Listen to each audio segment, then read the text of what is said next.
Hi, and welcome to Shmuel Part Bet, 2 Samuel Chapter 2, Episode 32, Who Rules Who? This week, David becomes king yet again. This is his second inauguration. This time, his monarchy is over his tribe, Yehuda, and is immediately tested as his troops come into conflict with those of his rival Ish-Boshet, the son of Shaul and the hereditary ruler over the Jewish people. What ensues is a battle that never should have happened, as sparring gives way to warring. Capped by the tragic death of David's nephew Asa'el, Avner is forced to retreat, as Yoav and his men claim victory. Next week, we will see the repercussions of a battle that takes place in the strategic location of Givon. Thanks for joining. I hope you enjoy, and we'd be grateful if you could recommend this channel to a friend. Okay, so we'll do a quick recap. Previously on the book of Shmuel, Part Bet. Where did everybody else go? This is meet him this week. So David learns about in the last parak. David learned about the tragic death of Shaul and Yehonatan from, ironically, this Amalekite who we're pretty sure was either lying through his teeth or something was fishy about his story. Maybe he wasn't the one that actually helped kill Shaul, or maybe he wasn't even really there at the time. Either way, David decides that it's the best thing to do is to kill the Amalekite for laying hands on the king. Then he composes this dirge over the death of Shaul and his beloved friend Yehonatan. Some interesting implications from the last week's chapter. The first is that the story with the Amalekite helps us, the reader, understand how it came to be that David has the crown and the arm bracelet of Shaul HaMelech, right? If, again, putting yourself in the shoes of the average Jew living at the time, it's very fishy for David, who was one of the henchmen of the Plishtim at the time, to suddenly have the crown of Shaul after the Plishtim killed him and, hauled the body away, right? So we need to know that there's actually a very respectable reason, as opposed to Baruch Halpern has his whole very cynical take on this, that the Navi is kind of playing apologetics, and that David was really secretly involved, which I don't think that there's any way to bear that out in the reading. But the bottom line is, now we as the reader understand that it makes good sense that David has the crown, and that there was nothing nefarious going on which led him to it. The second thing that's interesting to point out is that in Shmuel Part Aleph, in chapter 26, verse 10, if you'd like to look it up, David actually foretells this death of Shaul explicitly. David says that he's not going to kill Shaul. Either someone else will, or he will die in battle, which is exactly what ends up happening. And David hears that the expectation that he relayed came to pass. In this chapter, David is pretty much off camera for at least all the good parts. After deciding to establish his throne, David's men are going to square off against Shaul's son's men, and we're going to meet the would-be heir Ish-Boshet. You might have also heard of him referred to as Ish-Baal. We'll talk about the name. And we're going to see that what started as friendly sporting confrontation turns ugly very fast. Who would like to kick us off with the reading of Pasuk Aleph? I'll try, but only if you're the issue not having my readers. You want me to do it? I'll try. If I can't manage, if it's a little too small, then I'll turn it over. But Yivrach David. No, Shmuel Bet. Parak Bet. Yeah, that's what I wanted to be.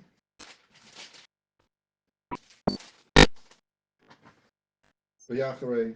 Yes. V'yacharei came. V'yishal David b'Hashem. Leimor. V'yacharei. Yeah. Okay. Yeah. Go ahead. Keep going. Hola b'chas arei Yehuda. V'yomer Hashem elav alei.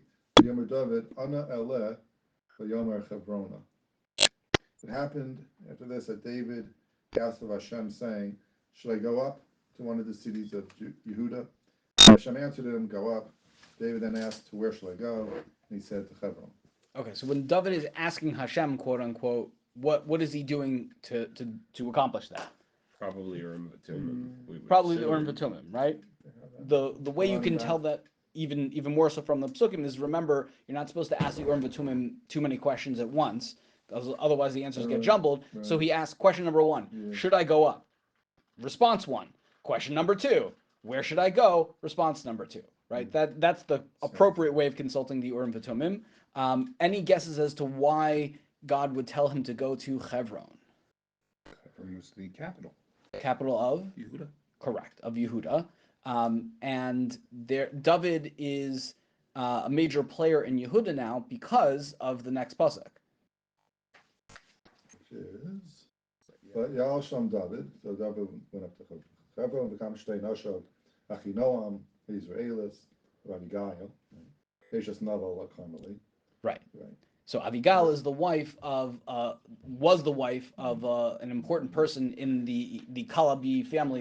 Is one of the most prestigious families, or maybe the most prestigious family in Yehuda. So when David shows up, he's not showing up as a brigadier. He's showing up as the husband of a prominent Kalabi widow. So, which is weird that they still call her Eshet Naval HaKarmeli. Well, that's kind of why I would assume they're doing it, is to show the standing. Yeah. Otherwise, why don't they say, like, who was married to him? Right. The Almana. Right, Almana, Shell, whatever. But why does it say Eshet? He died right after that story. Right. What about Shaul's daughter? So she's going to show up next parak. We'll get to her next parak. Shaul took her back. Yes, Shaul took her back, correct, and married her off to Paltiel. Paltiel ben Laish. Yes, excellent. That's right. So David shows up with one claim of fame, which is being married to So Abigail. David gave her a get? No, we're gonna get in. That's all to come next week. Probably didn't do anything closely. Right. Let's go to the next pasuk. Vanashav Asher Ima Paula David Ish Vesa Vayeshu Barei Hebron. So his people went up with him, and they settled in the city of Hebron. Right. So now, not only does he come with his wives, meaning his claim to fame, he also comes up with his mini army. Right. So you can either give me respect because I my family deserves the respect, or you can give me respect because I come with loaded guns. Or maybe for both reasons. In the past, he only had the 600 men. Right now, he has the 600 men and their base. He has the 600 men, their wives and children, and we're not going to read it inside. But Divrei Yamim, which kind of tracks a lot of the same material, fills in some of the gaps over here. That more and more people are joining David's campaign. And we're going to see that over the course of the next 7.5 years that he's in Hebron, his whole presence, his whole entourage swells considerably because he's essentially creating a mini kingdom. It's important to point out what the text doesn't say. The text doesn't say that anyone was like, "Hey, David, where have you been when we had this giant war with the Plishtim? Were you involved in that? Because we know you ran away to the Plishtim, and it's nice of you to just show up now that the battle's over and we lost." No conversation about that whatsoever. Let's keep going to pasuk Daled. Vayavo Anshe Yehuda Vayimshechu Sham David the Melech of Yehuda. So they crowned him and made him king. They anointed him king now. Vayidu David Leimar Anshe Yavish Gilad Asher Gavru Es Shaul. And they tell him, they let him know that it was the Yavish Gilad people that buried Shaul. Right. Okay. So two important things over here. One is he's crowned as king, but he's crowned as king over Beit Yehuda. Right. He's not crowned as king over the rest of the Jewish people. Right. Is there another king over the rest of the Jewish people, as far as we know right now, from the text? No, we don't know. No, because Ish-Boshet is coming up soon. But as far as we know, because I shouldn't have spoiled it, but as far as we know, Shaul and all of his sons were killed in battle, right?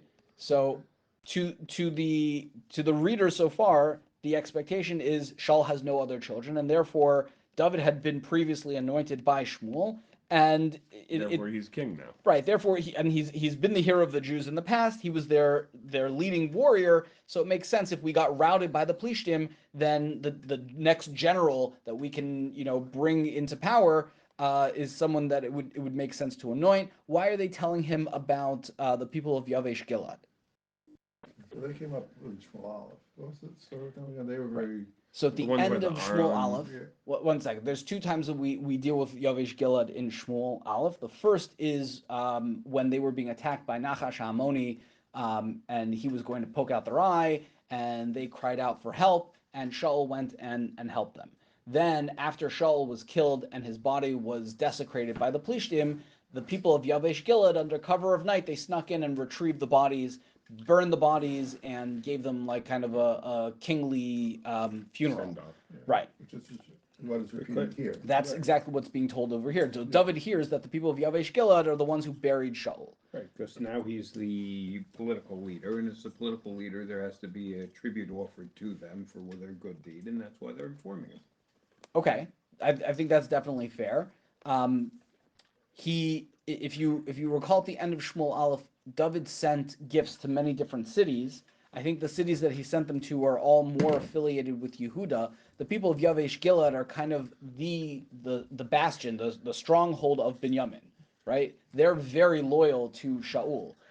So if there's anyone that David's going to need to win over when he's trying to expand to become the king of all the Jewish people, go into the heart of your competitor's territory, and that would be Yavesh Gilad, and we're going to see David does exactly that. Let's keep going. וישאל דב מלאכה מלם של יבש גלעד, ויאמר אליהם ברוכים אתם להשם, אשר עשיתם החסד הזה עם אדוניכם, עם שאול, דיברו so. And David sent messengers to the people of Yehuda Gilad and said to them, welcome to Hashem. So you're welcome. You're blessed. Yeah, Blessed, you should welcome. be right. To Hashem, that for what you did this great kindness with your master, with Shaul, and that you buried him. Okay, so far that sounds all pretty positive. Let's read one more pasuk. ועתה יעש השם עמכם חסד ואמס, וגם אנוכי אעשה אתכם הטוב הזאת, אשר עשיתם הדבר הזה. So not only is God going to do something good for you, I'm going to do something good for you. As well. Right? One more pasuk. Okay. ועתה תחזקנה ידיכם והיו לבני חיל, כי מס אדוניכם שאול, וגם עושים משהו בית יהודה ומלך עליכם. What is that? Join the army. Is that how you read it? He's recruiting?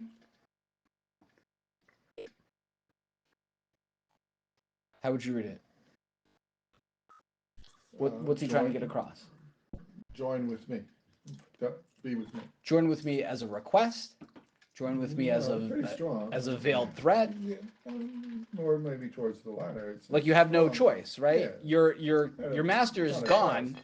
So before you start fomenting rebellion against me, the anointed king of Yehuda, you have a choice to join up because I'm the next anointed one in line here. Yeah, at the end of the pasuk is when he starts talking about the death of Shaul the king. Right. Right after saying join me. Right. Okay. So I think he starts off with a little bit of sweetness, but then we get the Is that a little bit of like false praise? Because like, what is the big? Well, they did do a very noble thing. They anybody bury? Nobody did. Nobody they did it. infiltrated. It was. They did a guerrilla It mission. wasn't Infiltrated easy. what? Wasn't easy. They infiltrated the enemy. Yeah. They went behind enemy lines and recovered the body. I got you. I guess it's also important to point out we're going to just kind of continue with the story now. One other thing that the story the Navi doesn't tell us at all is why didn't Achish press his advantage? The Plishtim routed the king of the Jews, and now the Jews are kind of just doing their own thing. David leaves Ziklag and goes to Hebron. Again, the more cynical reading is David is essentially a vassal king of Achish, that he leaves with the permission of Achish. The text doesn't say that anywhere, so I think that reading is a little ludicrous, honestly. But there needs to be some accounting for the fact that David 5 minutes ago was the vassal of Achish, living in Ziklag, and now suddenly he's in Hebron, doesn't have any interaction with the Plishtim whatsoever, and they seem to be leaving well enough alone because he's in Hebron for the next 7.5 years. You have something you want to say? He's again. It's you have a situation that's going on. Is before David really unites the um, the Shvatim, because that's what he does, you have vassal kingdoms going on, similar to what was going on in Italy. You've got vassal kingdoms, so each one is their own little kingdom of their own right, but rules over a small territory. Right. In other words, Yehuda is too small to warrant its own kingdom. It's a little town. It's a fiefdom. It's whatever. But all of the Shvatim have their own little kingdoms. Right. So that's what was going on. You know, you've got Shimon, you've got Binyamin, you've got Yehuda, you've But got. why didn't Achish press his advantage? He routed the Jews. Because everybody had he routed the when you say he routed the Jews, he routed one territory of the Jews. So Right. there are many different ones. Why? I mean, when you say he didn't control. David doesn't control Yerushalayim at this point in That's time. true. If He does not. Yerushalayim is a Canaanite city at this point Yes, in time. that's true. It's by Yevus, Yevush. yeah. So you got vassal kingdoms doing what vassal kingdoms do, ruling. Right. Just because, and so he left, and he's got his kingdom, and they have their kingdoms, and that's all good. Okay. Fair. The other thing that we don't get in the text is any response from the people of Yavesh Gilad. We're going to proceed to Pasuk Yud, and we're going to hear a whole new story. David sent them a message, whether it's a threat or a request or whatever. We don't know what they did. We can kind of piece it together, I guess, from what comes next. But they don't give him a formal response the way that they did to Shaul. Let's keep going. Pasuk Ches. Avner ben Ner, Sar Tzava Asher L'Shaul, Lakach es Ish-Boshet ben Shaul v'Avira Yehu Machanayim. And so Avner ben Ner was the army, head of the army of Shaul. He took Ish-Boshet, the son of Shaul, and they crossed over to Machanayim. Okay, so everything about this pasuk should be completely startling to the reader. First of all, last I heard, Shaul was routed at the battle. Avner survived. Yeah, what is Avner suddenly doing in the story? I expect Avner to have died in battle along with Yehonatan and Shaul and everybody else, and we get no explanation for that. Nor do we get explanation for the fact that when we were told that Shaul's children died, oh, by the way, there's another kid. Why didn't he go to battle? Well, we're gonna see that he's like persona non grata essentially, but we don't get any explanation for that either. And nor do we get an explanation for a very unique name that he has, Ish-Boshet, which essentially translates into embarrassing guy. That's what it means. Right. You'll see in Divrei Hayam and other places he's referred to as Ish-Bal. The predominant theory is that once upon a time the word Baal just meant was another way to refer to HaKadosh Baruch Hu. It was just the powerful one. As the Baal Avodah Zarah became more of an independent thing, then it became less fashionable to name your kid Ish-Bal, and so it got changed to Ish-Boshet by the author of Shmuel Bet, whether it's God or whatever the case may be. calls him differently. Right, Ish-Bal. Yeah. And so they take him to this place called Machanaim, which is Aver Hayarden. And this is essentially Shaul's family trying to regroup and maintain the Malchus. So I will ask you, if you are the rabbi of the time, who is the king and what is the halachic position of the other guy who's anointed? Or I don't know if Ish-Boshet is even anointed or it has to be. He's the Melech ben Melech, doesn't necessarily need to be anointed. But who's the king? When you're saying who's the king? Who's the king of the Jews right now? Avner is acting as the king. Who's the halachic king? If they make a proclamation, who do you have to listen to? Well, clear from the pasuk was saying Avner was the one who was ruling it. Avner is the one who's who ruling. he's not the king. He's not the king, but he's ruling. Ish-Boshet is the guy. Right. Avner is the one who's. Let's say Avner's running the government. Avner's running the government under the pseudonym of Shaul's son. Right. But you're saying Shaul's son is the king. Is right, but he's not running it. Okay, so if Shaul's son is the king, then what does that make David? More than Malchus. Sounds like it. Or at least the people of Yehuda. This is the first time that David has accepted rulership. In the past, when anyone mentioned, that you're in charge, he was like, "Oh no, Shaul is the guy. I'm gonna Right. default to him." But the pasuk also points out that he's in Machanayim. Because Machanayim, by definition, is he's the one in exile. Exile of. He's not in Israel proper. He's in Machanayim. Well, Avar Yarden is still Yeah, there's that still could be Shvatim over Menashe there. or yeah, God but or again, Reuben. that is Aver Yarden. So by definition, he's putting himself out. Okay, that's We interesting. have lots of kings in exile. Lots of Lots kings of in kings. exile. Yeah. All over the world. And Right, again, the Shah from and the Iran. pasuk is clear that Avner's the one who's running things. Right. Well, let's read the next pasuk. It gets it even murkier. והמליכי ואל גלעד, ואל אשורי, ואל יזרעאל, ואל אפרים, ואל בנימין, ואל ישראל כולו. That's a little weird. I thought I was going to say, oh, he's only doing it over, these groups. Gilad, Asher, whatever that is, Israel, Ephraim, and Benjamin, and then it says Israel Kulo. Right. So when it says Al Yisrael Kulo, can't really mean Al Yisrael Kulo because Yehuda is definitely part of Yisrael, but it's definitely also not doesn't see Ish-Boshet as their king, right? It's not Yehuda. Obviously, I understand it's not Yehuda, but it's all Kulo. It would seem to include more than the ones I listed. Right. Yeah. Right. So he's You an picked out a including few. anointing? He's been made king. It doesn't say here whether he was anointed. There right now we don't have any Nevi'im showing up anointing anybody. David's not anointed by a Navi. He was anointed previously by a Navi, but when he becomes the ruler of Yehuda, there's no Navi to establish that. There's no Navi establishing Ish-Boshet either. There doesn't necessarily have to be. He's the son of the king. He's next up in line. That's part of the definition of Malchus is that it's hereditary. Okay, but it gets. Let's keep going. Ben Abim Shana, Ish-Boshet ben Shaul Malcha al Yisrael, Shtayim Shana Malach, Ach Beis Yehuda Hayu Achrei David. So Ish-Boshet was 40 years old when he became king, and he ruled for 2 years. But the house of Yehuda, they went after David. Right. So that kind of feeds into maybe they're Mar B'Malchus, or maybe they are allowed to have their own Malchus. Like these are two kingships that can rule side by side.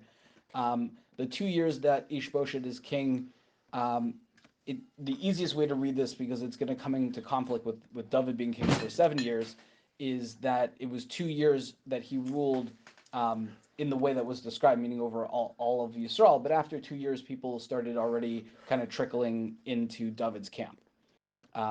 Let's keep going. Famous Parayam Asher Yod David Malach b'Chevron al Beis Yehuda Sheva Shanim b'Shisha Chadashim. The amount of time that David was king in Hebron over Yehuda was 7.5. Okay, so 7 years and 6 7 years, months. right? 7.5 years. 7 years and 6 Seven- months. yeah. It's weird to tell you that it's 7 years and 6 months. Either tell me that it's 7 years, like round up or round down. We don't usually tell Very you unusual. the years and the months. This is my own theory, and you can feel free to discard it. But I think it's there to intentionally point out that it wasn't 8 years. It was 7 years and 6 months as opposed to 8 years. Why? Because the number 8 is highly symbolic when it's affiliated with Chevron. There are 8 couples that are buried in Maras HaMachpelah in Hebron. The people that sell Maras HaMachpelah to Abram are called the Bnei Chet, the children of 8, the letter Chet. We'll get into it a little bit more when we get to David and Bathsheba, but there's a lot of the number 8 and that symbolism associated with Hebron specifically. So why not? What's wrong with being associated with it? There's nothing wrong. No, nothing wrong with it. But I think the reason we're being told that the way this number is presented to us as more than 7 but not quite 8 is to draw your attention to it. Okay, let's go. I want to get the whole story in tonight. Yehuda Avner ben Ner, Avner Ish-Boshet ben Shaul b'Machalaim Gevona, and Avner ben Ner and Ish-Boshet says that went to Givon. Is that what, towards Hebron? Is that like going towards Hebron? Not towards Hebron. Givon is actually where the Mishkan is. So this is a highly important city for whoever wants to be king, you have to have the ecclesiastical imprimatur. You need the Mishkan on your side. Charles, want to go? Yeah, sure. Okay. Begin. Right. Okay. So Yud Gimel, right? Mhm. Yoav ben Tzruya v'Avdei David yatsu v'yifkashum al berechat givon yachda v'yeshu ela al habrecha mizeh ve'ela al habrecha mizeh. Okay, this is going to be tough for me to translate without English, but Yoav ben Tzruya and the servants of David went v'yifkashum, and they, Position themselves. okay, by the We'll call it the pool. Like think of streams, a And reservoir. they Right. position It's a themselves on one side of Right. the pool, and together, and they position their- stood and they here on this and at this pool and here at that pool. right. So the pool that they're talking about over here is like a massive reservoir. So there's the two groups meet. There's an army. We'll say a troop from Shaul's men and a troop from David's men. This is not a accidental meeting. It didn't just happen that David's This is a army showdown. emissaries and Ish-Boshet's army all just happened at the same time to show up at this reservoir. This is kind of a little bit of a showdown. game of chicken. Yeah. Yeah. And it doesn't go well. Vayomer Avner el Yoav, Yakumu na hanaarim, Vayisachaku lefanenu, Vayomer Yoav Yakumu. And Avner says to Yoav, "Get up now, you children, and laugh and joke around." Yeah, and well, they translate here as sport.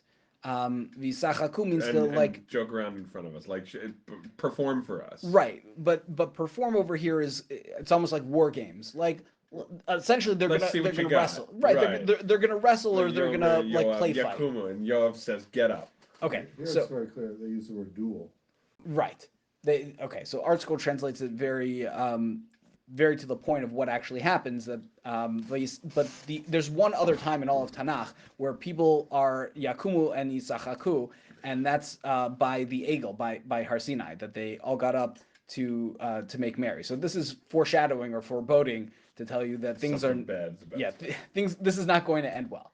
Vayakumu v'yavru b'mispar shnei masar levinyamin ul Ish-Boshet ben Shaul u'shnei masar me'avdei David. And they got up and they crossed the mispar in the number of 12 for Benjamin, which is Shaul's tribe, and Ish-Boshet, son of Shaul, and 12 from the servants of David. So Ish-Boshet, again, is so much persona non grata that he's always going to be Ish-Boshet, the son of Shaul. That's his real only claim to fame. He's not his own person. And obviously this number is very symbolic. We're facing off with one group against the other, but each one is trying to represent that they are the ones that are in charge of the 12 tribes, right? Okay. V'yachaziku ish barosh re'ehu v'charbo b'tzad re'ehu v'yiplu yachda v'yikra lamakom hahu chelkat hatsurim asher begivon. So they wrestled with each other, they strove with each other, or each man grabbed the other one's head, and the sword on the side of his friend, and they fell together, and they called that place Chelkat, the portion of Hatsurim. I don't know The sharp stones. Chalkat Hatzurim, they translate here as field of flints. That is in Givon. Right. So this does not end well. They grab each other by the head and pull out their swords, and yeah, it becomes 24 people back. 24 people died. are yes, I'm saying all 24. all 24. The second one pair got too serious. The rest of them took it again too seriously, and everyone ends up dead. What do you mean by too seriously? They were supposed to just be sachaku. They're supposed to be play fighting, exhibition. Yeah. This was just an exhibition game, and suddenly they're running with full pads and tackling and the whole deal. Vatihi hamilchama kasha ad ma'od vayom hahu. So funny game. All fun and games until someone gets stabbed. Vayinagef Avner va'anshe Yisrael lifnei avdei David. Okay, and the war became very heavy, extremely, on that day. Vayinagev, and Avner pushed and the men of Israel before the servants of David. They were being nagave. They were routed by the men. The men of Yisrael were routed before the servants of David. They ran away. I thought it was equal. It was the 12 against 12 was, but then it broke into all out battle. Full line, Once full line brawl. once each side saw that, hey, this is serious, then it became war. We use the word milchama over here, and not only was it was war to the point where one side is routing the other. That means they're killing a lot of people. Right. This went from being like a friendly engagement to a not so friendly murder. Yeah. Vayu sham shlosha b'nei Tzeruya, Yoav, Avishai, Asa'el kal baraglav, ka'achad hatzvayim asher basadeh. Okay, and there were three sons of Tzeruya, so Yoav's brothers, right? So Yoav and Avishai and Asa'el, okay? And Asa'el was light-footed, like one of the, I don't know what that word is. Gazelle. Huh? Gazelle. Oh, okay. Fast like That is in the field. So One of the Tsuria kids. is the sister of David. So these three are his nephews. Right. Everybody's family over here. And okay, let's keep going. Okay. Vayirdof Asa'el acharei Avner, v'lo nata lalechet al hayamin ve'al hasmol me'acharei Avner. Right. So Asa'el gets really zealous, and he's pursuing after Avner, and he doesn't lo nata lalechet. He doesn't stop going after him So Avner, It's a weird motion. when he jukes right or left. right? He can't. Avner can't shake him. He turns to the left. Asa'el is there. He turns to the right. Asa'el is still in hot pursuit. Right. Remember, Avner is the grand prize here. Avner is the one who made Ish-Boshet king. Avner is the head of the army. Avner is the real ruler. right. Right. He's and Chazal will describe him as being a incredibly powerful warrior. So when he survived the war with the Plishtim, it's not because he turned tail and ran. It's probably because he fought his way out. So Asa'el is going after the grand prize here. Right. Vayifen Avner acharav. Okay, and Avner turns behind him. Vayomer ha'ata ze Asa'el. Vayomer anochi. And he says, "I know you. You're Asa'el." And he says, "Yep, it's me." Right. So this is crazy. It's Jews fighting Jews, but not just anyone. They know each other, right? Avner turns. This whole thing started because Avner turned to Yoav. He's like, "Hey, why don't we play fight a little bit?" And I know you. You're Asa'el. You're his nephew. You're gonna see. Everybody knows each other. Vayomer lo Avner nitelecha al yamincha o al smolecha ve'echoz lecha echad mehanaarim ve'kach lecha et chalitzato v'lo ava Asa'el lasur me'acharav. So Avner says to him, um, uh, tilt yourself to the right or to the left and grab yourself one of the boys and take for yourself chalitzato. Grab his tunic. Grab Right. capture the flag. Grab Right. one of his handkerchiefs, Okay. and you can come back to your camp and be like, "Look, I also killed somebody." Right.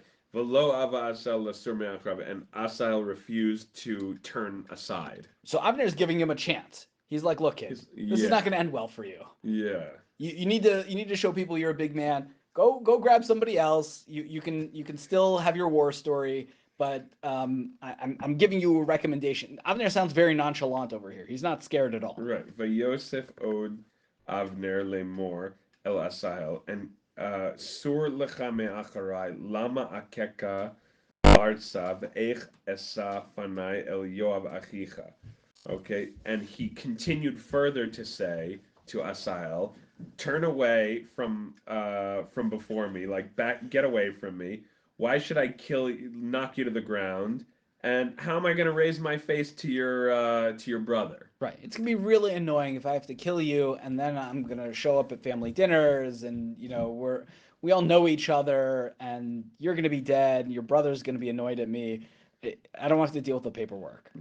Vaymain lasur vayakehu Avner ba'acharei hachanit על החומש, ותצא החנית מאחריו, ויפול שם וימה תחתיו, ויהי כל הבא אל המקום אשר נפל שם עשאל, וימות ויעמודו. Okay. And he refused to turn aside. Who? Asa'el. Mm-hmm.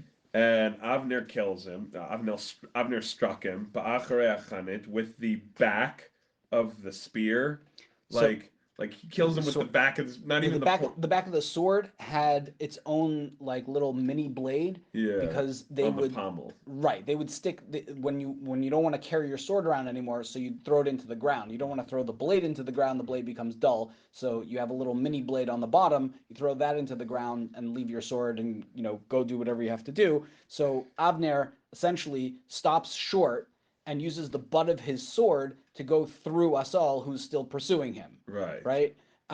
But he's so powerful that not only does the sword penetrate through the fifth rib, which Chazal talk about, that it hits, I think, the liver and the lungs. No, it's the heart. The heart? I guess fifth intercostal is definitely Were you heart. counting from the top or from the bottom? From the top. Fifth intercostal is heart. Okay, and it punctures through his back, which is like, right. It goes. Yeah, the sword goes all the way through him. Okay, it's done. Unless he gets to an emergency department and has an ED thoracotomy, this dude's done. Yes. Okay. That's exactly what they were thinking at the time. Exactly, but unfortunately, That's what Rashi says. That's Yeah. what Rashi said. Dr. Charles or something. no chest tubes, no nothing. This guy needs surgery. Now, the next part of this pasuk to me is really interesting. Everybody, the pasuk sort of veers off and pulls you out of the narrative, and tells you this little story of the fact that it was so shocking what happened that anybody who came by where Asa'el died, for wherever, stopped. Right now, it sounds like they stopped in shock, but what they're doing is reenacting what happened. Right. The reason Asa'el died is because someone was walking there and stopped. That's how he was killed. That's what they do when they come to that spot. That's very unusual. Right. And he fell there and died underneath, and it was all that came to that place that he fell there, that Asa'el fell there and died, and they would stop. Right. They stopped where he stopped.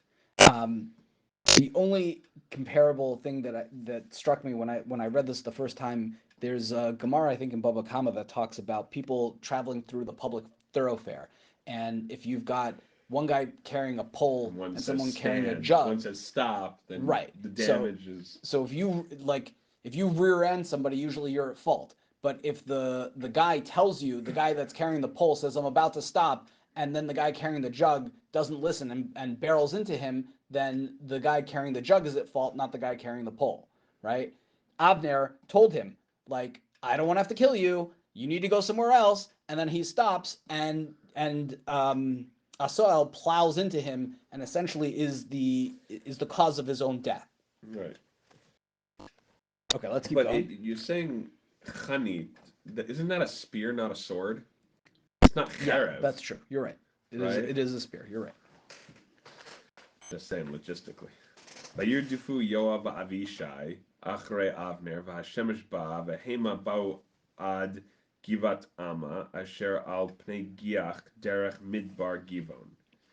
And Yoav, clearly not happy, pursued, Yoav and Avishai pursued after Avner, okay, and the sun was setting, and they came to Givat Ama, which is the Ama Heights. I don't know. The hills of Ama. Okay, that's by Giach, wherever that is, right, which is in by way of the wilderness of Givon. Correct.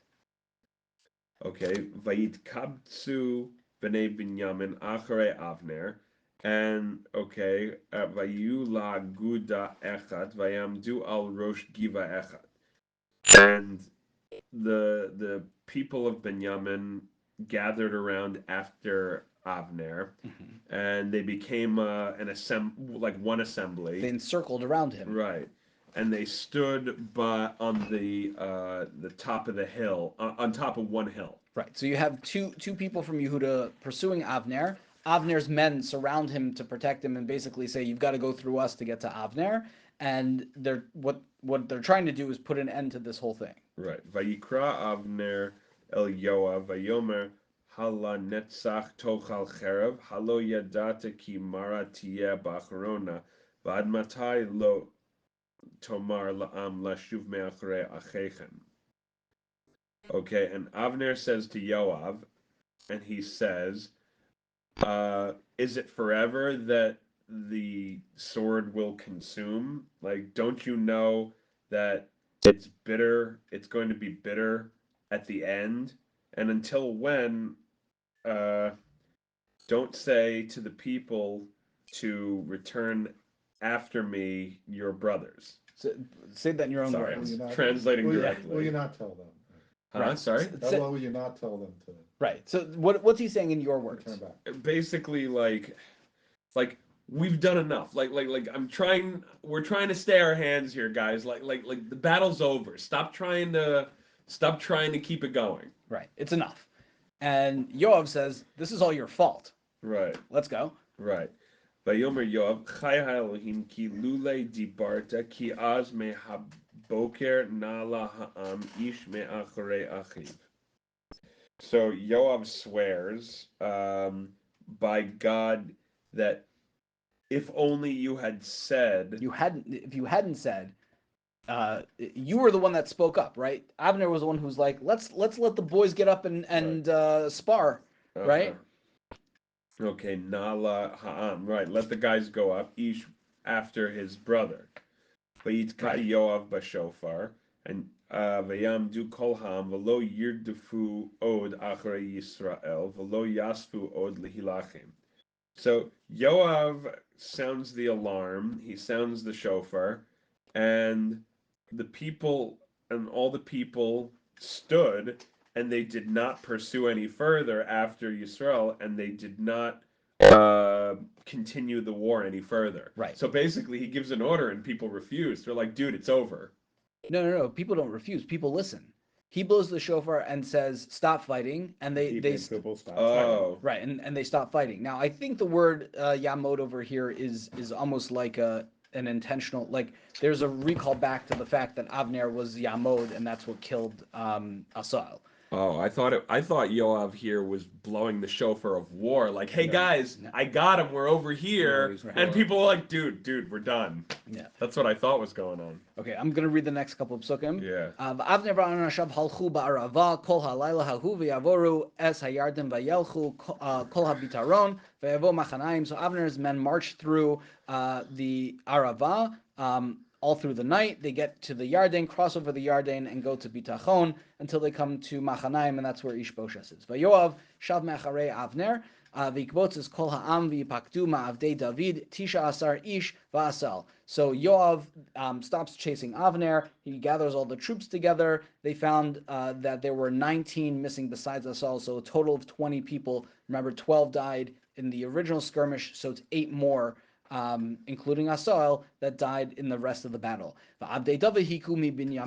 those are the people that died on David's side, but the people that David's camp killed from Binyamin, Anshe Avner, not the Anshe Ish-Boshet, the Anshe Avner, were Shloshmios, Veshishim Ish, Mesu, 360 people died, so like a 50-to-1 ratio over here. Wait, what? There was an additional 360 men that died for the 7 or 8 that died on David's 20 side. to 360 is... No, not 20, 7. 7 to 3, 7 or 8, I guess, to 360, after the 12. You're saying the 20 included the 12.